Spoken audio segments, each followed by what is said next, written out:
Now, when we get started on a regular time, we want to receive or get information from our API. We're going to move it to our queue. You could say this is a pile of items I will need to execute. Well, I'm going to move it to the execution queue.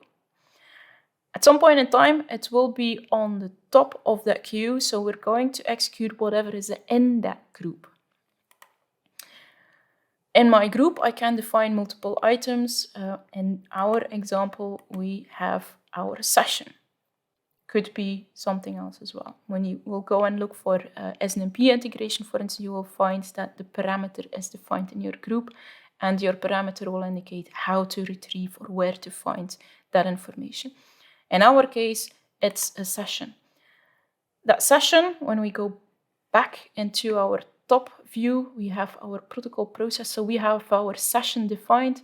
Well, it will need to interact with SL port process. Now, what's SL port process? You can see this as the translation. In our protocol, we will use, let's call it DataMiner native language. Well, an HTTP session has specific standards as well. We have to make sure that we send out our information in a language that the API understands.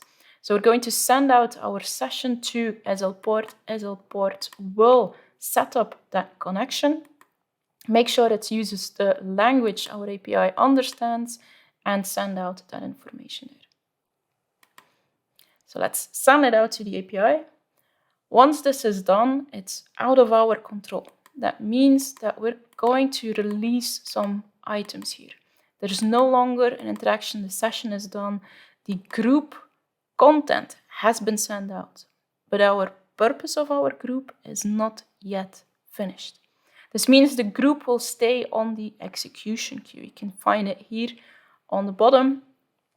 In case there would be other groups there, other to-do lists that we need to do, they will have to wait.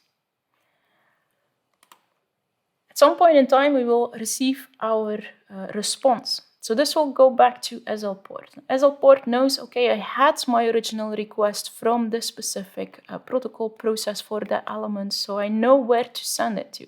So let's receive our response, pass it along to SL port. SL port will make sure to know what is going on, and I will pass it along to my protocol. So the one that requested it, well, to that component, to that thread, to that instance, I'm going to pass that information so it will be handled to the one that requested it.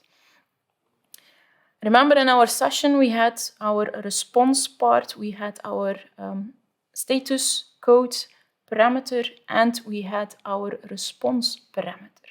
So that's what's happening here as well. Our session has defined what parameters, so these will get an update.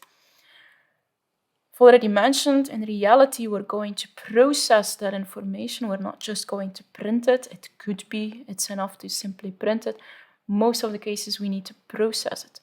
And that's where we have that quick action taking shape.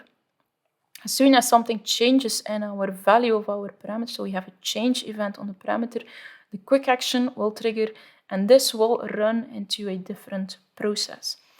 So you can find it here as a scripting process. The core purpose of this is to run all of your C# definitions in your protocols. So we will have a thread launched for your code itself, parse it, and perhaps we need to set some parameters in there as well. For instance, I'm going to parse my response and populate the information into a table. So I'm going to update parameters as well. Make sure, don't update the same parameter. You might end up with an endless loop in this case, because you're going to set your parameter from within a quick action. It's seen as a change, even if it's the same value. Be very aware of this. Don't update the same parameter that triggers your quick action. Now, once all of this is done, I have populated my table, for instance. This means my group has finished. The core purpose of my group is done. So that's it for the internal flow. Feel free to have another look in the Dojo articles, read it up again. It's very important to understand the internal logic. what is happening behind the scene, because this will help you determine the flow of your protocol definition itself. Remember, the group, we would send out the request and it will block all the other groups that I need to do. This will already show you that we have to be careful on how long our to-do list takes to fully complete.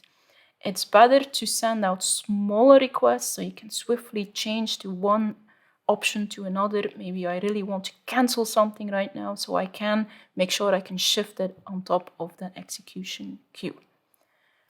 Go ahead, have a look again on this video, read the articles, try and understand what it is that you're doing, what you are defining in your protocol definition.